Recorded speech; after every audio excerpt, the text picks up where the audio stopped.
Ya, halo guys, kembali lagi bersama saya. Jadi ini sudah masuk ke video yang mungkin ini terakhir, karena di semester 6 ini mata kuliah saya sudah habis. Dan di semester 7 saya hanya menyelesaikan skripsi saja mata kuliah yang saya ambil. Jadi ini adalah mungkin video yang terakhir mengenai playlist apa yang dipelajari di teknik informatika. Nah, langsung masuk saja. Mata kuliah yang saya ambil di semester terakhir bagi saya ini, karena mata kuliah saya sudah habis, itu adalah Inggris. Oh iya, di mata kuliah ini saya mengambil 8 mata kuliah ya.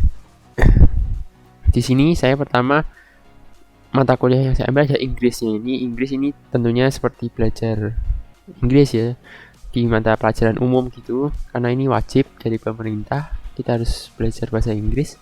Di sini saya diajarkan bagaimana cara menulis dalam Inggris yang baik dan benar dan sesuai aturan yang benar untuk membuat sebuah laporan skripsi, karena skripsi di tempat kuliah saya menggunakan bahasa Inggris semua.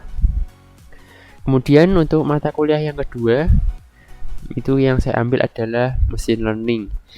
Di sini diajarkan banyak sekali algoritma dan bagaimana machine learning itu bisa bekerja, atau bagaimana mesin itu bisa belajar secara mandiri. Nah, salah satu contohnya yaitu clustering.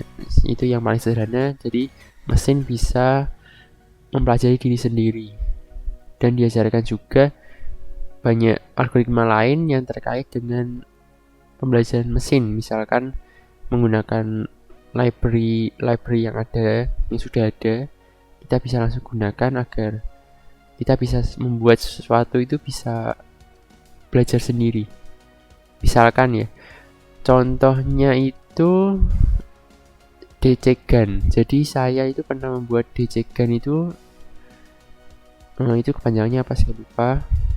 Itu saya bisa membuat bahwa dengan menggunakan library yang ada itu, mesin bisa kita buat agar dia bisa membuat gambar baru. Jadi kita berikan gambar-gambar dulu, misalkan ada gambar bunga ini 1000. Setelah kita proses, kita buat mesinnya agar dia bisa mempelajari, lalu kita bisa suruh mesinnya itu untuk memproduksi gambar bunga tapi yang belum pernah ada sebelumnya. Nah, itu contoh programnya saya sudah pernah buat, kalau nggak salah di video sebelumnya. Anda bisa cek di video sebelumnya, itu ada algoritma DC Gun. Itu project yang terakhir di mata kuliah machine learning saya. Contohnya seperti itu. Jadi ini lumayan keren, cuma lumayan sulit di sini pemahamannya karena matematikanya sangat kompleks sekali. Kemudian mata kuliah yang ketiga yang saya ambil adalah mobile web computing. Nah, di mata kuliah ini kita diajarkan untuk membuat website, namun yang responsif. Yang responsif itu artinya saat dibuka di HP, lalu dibuka di desktop, itu semuanya tampilannya bagus. Tidak, misalkan ada website yang zaman dahulu itu kalau dibuka di desktop bagus, kemudian jika layarnya diperkecil, maka tampilannya akan hancur atau tombolnya tiba-tiba hilang atau pindah kemana kan. Nah, seperti itu. Jadi di sini diajarkan menggunakan CSS tentunya, mulai dari pemahaman CSS basic sampai yang bisa membuat responsif dengan media query-nya. Setelah itu, mata kuliah yang keempat yang saya ambil adalah pra-project. Nah, di sini maksudnya praskripsi. Kalau di tempat kuliah saya disebutnya pra-project. Jadi praskripsi ini itu saya sudah mulai penentuan judul untuk skripsinya. Lalu setelah penentuan judul, kita sudah mulai buat untuk bab 1 sampai bab 3 dari skripsinya, atau itu permulaan, dasar teori, dan lain-lainnya dari skripsi. Nanti untuk implementasi dan eksekusi skripsinya ada di semester 7-nya yang terakhir. Nah, kemudian yang mata kuliah yang kelima adalah project management. Nah, di project management ini kita diajarkan bagaimana cara menyusun project.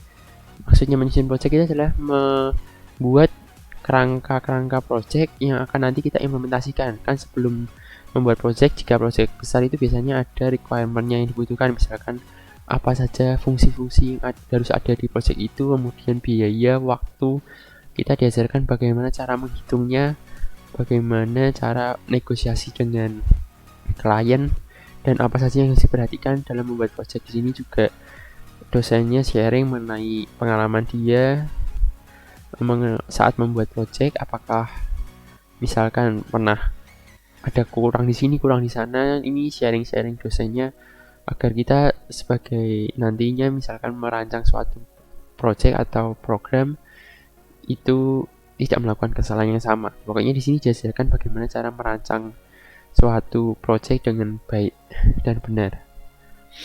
Kemudian untuk mata kuliah yang ke-6 adalah yang ke-6 atau ke-7 nih? Ke-6. Yang ke-6 itu adalah KKN ya. KKN di sini tentunya saya kuliah kerja nyata di suatu desa. Ya, kalau ini sudah banyak ya, ini sejak menyangkut IT. Jadi ini mata kuliah wajib ya, di semua perkuliahan ada KKN. Kita melakukan program pengabdian kepada masyarakat. Dan yang terakhir adalah mata kuliah workshop. Nah, di sini workshop ini kita diminta untuk benar-benar membuat satu buah program yang bisa digunakan dan langsung di-deploy di hosting, langsung bisa digunakan. Di sini misalkan kita buat web yang lumayan kompleks, misalkan pencatatan gudang mulai dari pencatatan semuanya, mulai dari user, barang masuk, pokoknya kita di dalam 6 bulan dipasrahkan satu buah project sampai jadi yang lumayan besar agar langsung bisa ibaratnya project itu kan biasanya kalau yang di mata kuliah sebelumnya hanya sebuah latihan-latihan sederhana, tapi kalau yang ini bisa langsung diimplementasikan. Misalkan kita buat pencatatan gudang, itu maksudnya bisa langsung digunakan ke industri ya, walaupun industri kecil tapi bisa digunakan, bukan cuma prototype. Di sini bebas ya, yang penting jadi dan diuji dan layak untuk digunakan, lulus mata kuliah ini. Oh, ternyata cuma ada 7 ya, 8 ya mata kuliah sini. Oh iya, ada 8 mata kuliah yang saya ambil di semester ke-6 ini. Nah, itu dia rangkaian perjalanan saya belajar di teknik informatika ya. Khususnya di perkuliahan saya, mungkin mata kuliahnya juga berbeda jika ada di kuliah lain, tapi intinya teknik informatika yang diajarkan ya seputar ini saja yang saya jelaskan dari semester 1 sampai semester 6 ini. Karena saya sudah habis itu, dan pas 144 SKS itu pada saat semester 7, yaitu kurang skripsi 8 SKS. Sehingga semester 6 ini mata kuliahnya sudah habis, tinggal nanti skripsi aja semester 7. Sekian mungkin video playlist pada kali ini, hanya selesai juga playlistnya. Saya harap bisa membantu bagi mahasiswa yang ingin baru mau masuk teknik informatika. Kalau ada rumor bahwa teknik informatika itu butuh orang yang pintar matematika dengan sangat luar biasa, saya rasa tidak ya.